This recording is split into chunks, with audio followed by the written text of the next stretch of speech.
Ngapunten Gus niki di daerah mana Bu? Niki wilayah penataran Kabupaten Bita, Kecamatan Lego, Desa Penataran.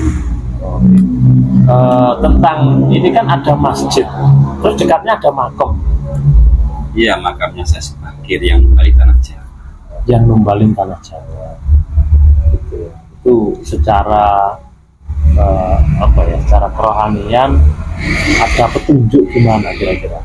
Petunjuknya kok tahu kalau ini makamnya saya Sebagir? Kalau penemuannya Saibul Makam itu udah lama, sejak zaman Belanda udah ketemu. Cuma kan waktu pemugaran kan tahun sekitar 70-an 80-an. Pernah dibugar? Pernah.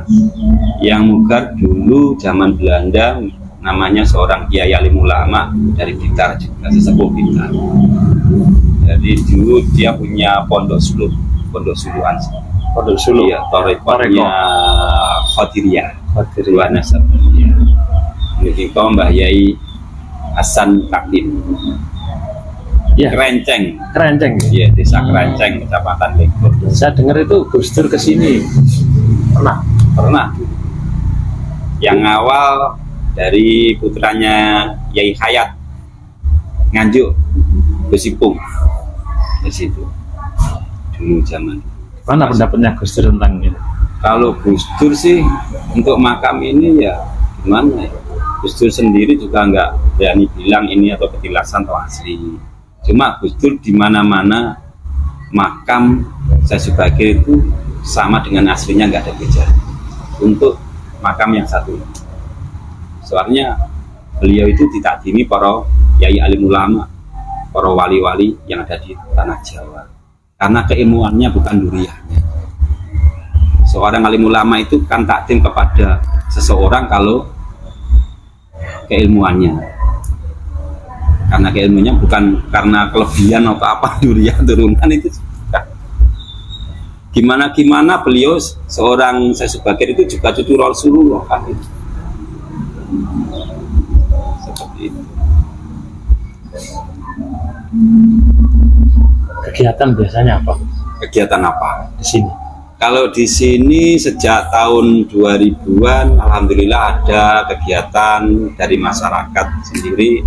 Ada dulu mulai sampai sekarang, yaitu semaan Al-Quran. Para kafidoh dan bupati itu menghafal Al-Quran sampai alhamdulillah sampai sekarang berjalan. Kalau malam itu di hari Kamis Kliwon. Kalau malam Jumat Leginya, malamnya ada Haji Filin, kegiatannya dari almarhum Gusmi. Dulu yang buka di sini Gus Abud sendiri. Makamnya kok ada dupanya itu, mungkin ada apa orang Kalau- Jawa atau apa? Kalau di sini untuk saya Subakir itu banyak versi. Untuk beliau semuanya dirangkul. Nggak peduli itu orang Jawa, orang Islam, atau orang Kristen, Katolik, Nasrani, atau Konghucu, Buddha, Hindu. Karena bagi mereka yang selain agama Jawa atau Islam itu merasa punya hutang budi. Tanpa lantaran beliau kita semua nggak bisa menempati tanah Jawa kan. Jadi di sini itu yang kesini bermacam-macam agama, kepercayaan, keyakinan. Makanya saya persilahkan selama sampai mulai saya pegang, saya rawat itu siapapun yang datang ke sini. Sudah berapa tahun jenengan di sini? Sudah berapa tahun? Udah lupa. Sudah lupa ya. Yang penting kita ngabdi ngawula biar Iya. kesini orang rasakan adem ayem tentrem nyaman seperti itu. Iya seperti itu aja. Berarti kalau ketika ada Syekh Subakir ya, kisahnya tentang Sabdo Palon juga ada. Kalau Sabdo Palon saya juga kurang tahu karena kan gini, kalau beliau dulu datang ke tanah Jawa kan diperintah oleh Raja Muhammad satu dari negara, ada yang bilang dari Yaman, ada yang dari Turki, ada yang bilang dari Persia. Kejelasan itu enggak banyak cerita sih kalau untuk beliau, versinya banyak. Yang jelas pada waktu itu di tanah Jawa namanya ada Kiai Semar yang membani tanah Jawa. Zaman dulu kan tanah Jawa itu tanah subur, makmur wa jinawi. Iya. Dipandang dari negara Arab sana.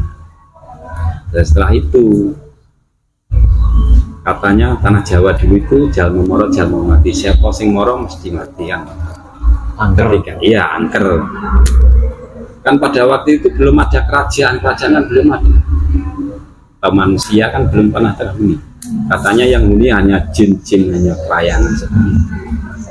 Namun setelah dilihat dari luar itu tanah Jawa itu betul-betul subur makmur, betul-betulnya indah, tanah yang istimewa.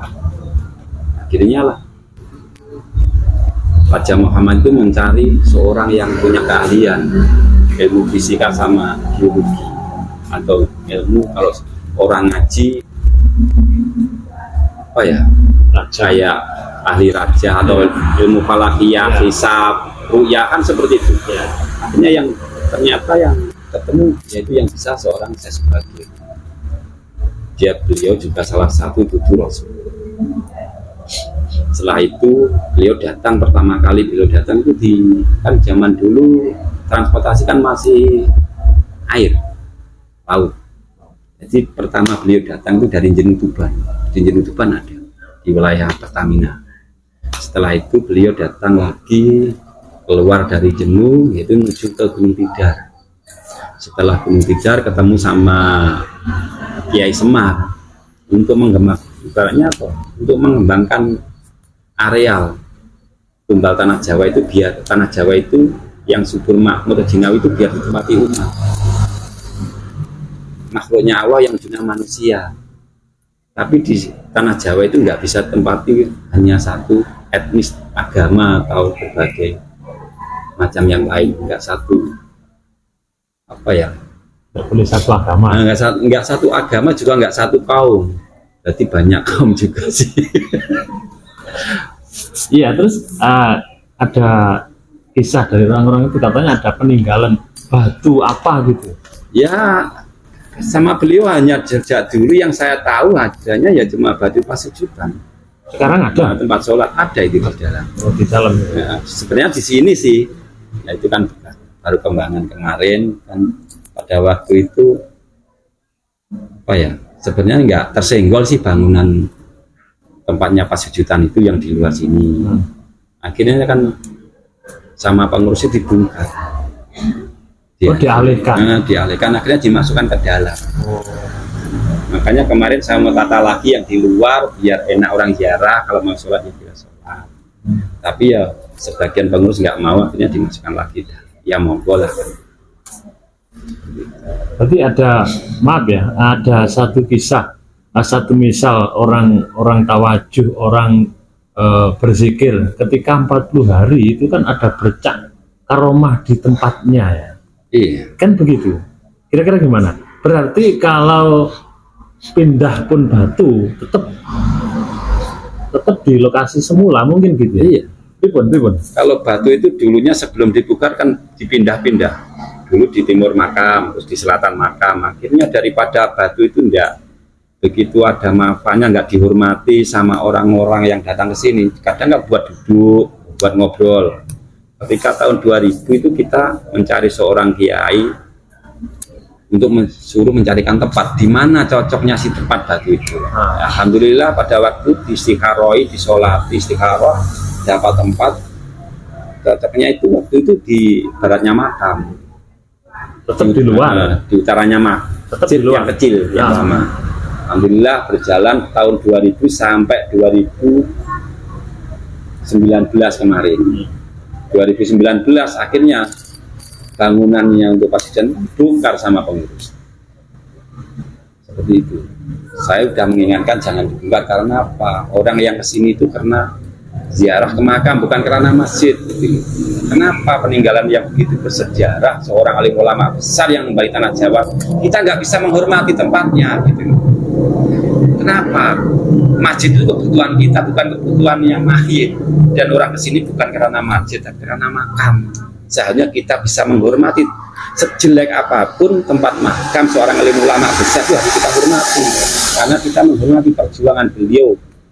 Patut itu dihormati, patut itu didoakan sampai kapanpun. Bisa bangun masjid pun karena perjuangan beliau. Akhir, ya. Iya. Karena peninggalannya orang-orang yang ziarah ke sini akhirnya meninggalkan harta benda suruh untuk menata tempat yang layak di tempat suci.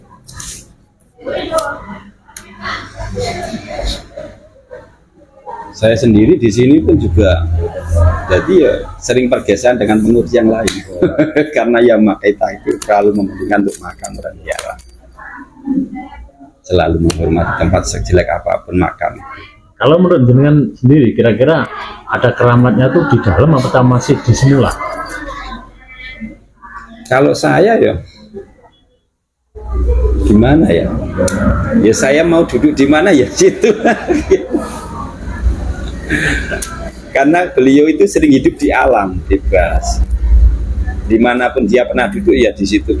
Makanya apa yang dikatakan Gus Dur itu ya betul. Di mana-mana kalau Gus Dur itu pernah ditanya sama orang-orang, terus ini makam, saya sebagian ini makam atau petilasan kan gitu. Oh kalau untuk kiainya yang satu ini saya nggak berani ngomong ini petilasan atau asli, tetapi di mana-mana ada makam saya Bakir itu sama dengan aslinya, nggak ada bedanya.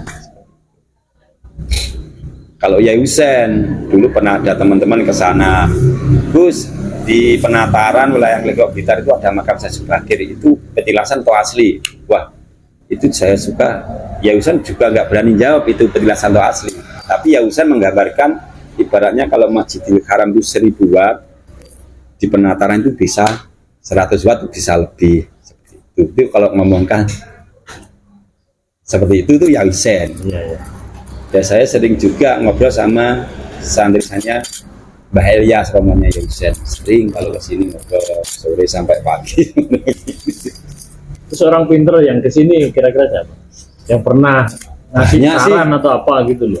Bukan orangnya, bukan namanya ya. Yang ngasih sarannya apa gitu? Maksudnya saran gimana? Saran tentang Syekh Bakir dan batunya lah. Kalau orang-orang yang tasawuf itu jarang sih ketemu dengan saya. Kan selalu saya sering ngilang. Yang penting tempat ini bersih, saya ngilang. Tadi saya bejo ya. Saya tanya siapa yang ngurus, ternyata jenengan dewe. Makanya di sini kalau nyari juru kunci itu sulit. Ya. Tapi yang aku jadi juru kunci banyak. Sudah, yang penting juru rawat gitu ya. Yang penting kita di sini niatnya ngabdi, ngawulo, mondok gitu aja. Jadi ya alhamdulillah sering ketemu. Kalau orang-orang itu betul-betul ada kaitannya sama Mbak Ya, itu sering ketemu. Para ya ulama itu banyak sih. Durian-duriannya para alim itu banyak. Saya pasti terasa kok. Selang berapa jam dan terasa. Meskipun radiusnya berapa kilo saya terasa. Rasain ini siapa yang akan datang. Jadi biasanya gitu. Berarti saya tadi terasa enggak? Nggak tahu.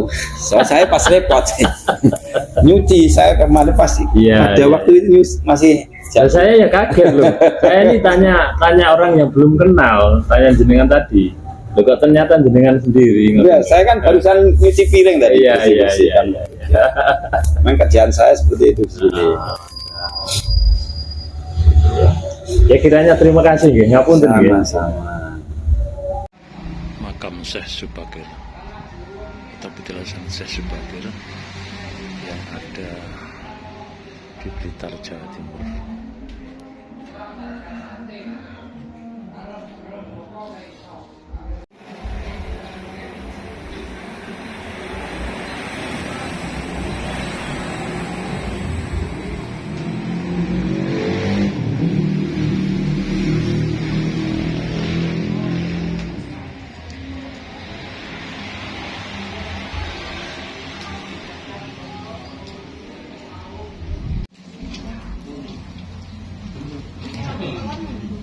Bu, sadean apa, Bu? Iki lho, Yai. Napa? Sadean apa niki? Nggih, nganu toyanipun Mbak Oh, Subakir. nggih. Mendhet teng Peninggalan. mendhet pundi rayane? Saking mriki sumber dalam masjid daerah peninggalan. Oh, Insyaallah ngoten nggih. di dalam masjid ini ada sumbernya. Nggih, insyaallah ngoten nggih. Enten, Masih ada sampai sekarang. enten insyaallah nggih. Tapi pun ditutup. Oh, ditutup. Nggih. Terus ini dikemas ngoten. Nggih. Ini buat apa? Insyaallah nggih untuk minum. Oh. Nggih. Untuk minum terapi, air terapi niki enten. Nggih. Oh, ini jenengan nanti ambek ini. Dalam iki kadane baik, kadane nggih. Batin. Kadane Mbah Subakir. Oh, Nggih, nggih. kadane takmir. Nggih. Berapa satu botolnya? Ingkang tanggung kesalewan. Nggih. Nggih. Kurang ngecek sambel, Bang?